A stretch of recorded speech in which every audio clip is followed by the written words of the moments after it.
are you doing? I hope you're doing well. Today I wanted to make a video to talk to you guys about reading labels on food and beverages.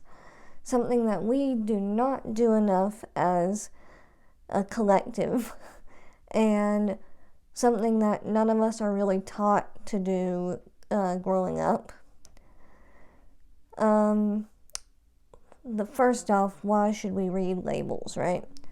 The labels on food tell us what's in them, but they also don't tell us what's in the food or drinks that we are buying and consuming. And this isn't just food and drinks, it can be supplements and a wide array of foods and things that we consume as people and as a community. When I was in my health coaching course, we learned about a bunch of things, and one of the things we learned about was reading labels. And reading labels is really important if you think to do it, because there are certain things that are not good for us in our bodies that are hidden in the labels, and just are not obvious all the time. The three biggest ones is, of course, going to be sugar. Sugar is huge. Any type of corn syrup or high fructose corn syrups, those types of things.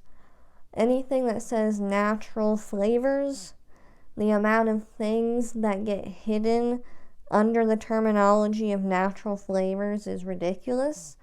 And what else? There's a whole slew of things, but I think those are definitely the top 3 things that you should look for in product ingredient nutrition labels. If you see any of those things, it's best to either consume them in a smaller amount, or see if you can't find a healthier replacement.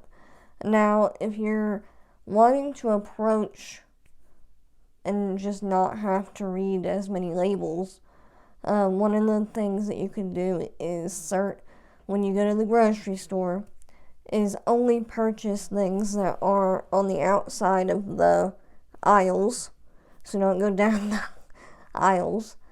But obviously that's not very easy, and it's not always convenient, and it's not always convenient for the prices they are at. But with food labels, it's really good to just look at them, especially if you're someone who is trying to go through a dietary adjustment. Now, in a different video, I will get on the topic of my view of diets and diet culture, but right now we're talking about food labels. But some people do have dietary restrictions, whether from allergies or whatnot. And so, especially for those individuals, it's really good to read your labels. And this counts for everything, even things in the frozen section. For example, one of my current health coaching clients is having to make some dietary adjustments to see if it can help her heal with some stuff that she's dealing with. And we went to look for some frozen chicken breasts in the freezer section of our grocery store. And you would think that there wouldn't be things added on to frozen chicken. However, there was things like, I think, maltodextrin, and just a bunch of stuff that she cannot have added on to these what look to be plain chicken breasts. The alternative that we found was using Simple Truth frozen chicken breasts. They don't have anything added on them, it's just the chicken. But that just goes to show you that things may not look like they have additives, but if you read the label, there were additives on that seemingly innocent item. So it's really important, especially for those of you who are making some dietary adjustments, to really look at those labels.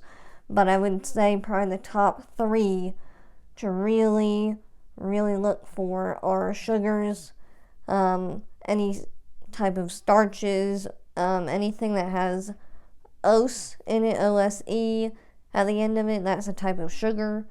And then, what was the third one I said? What was the third one? Sugars, corn syrups, and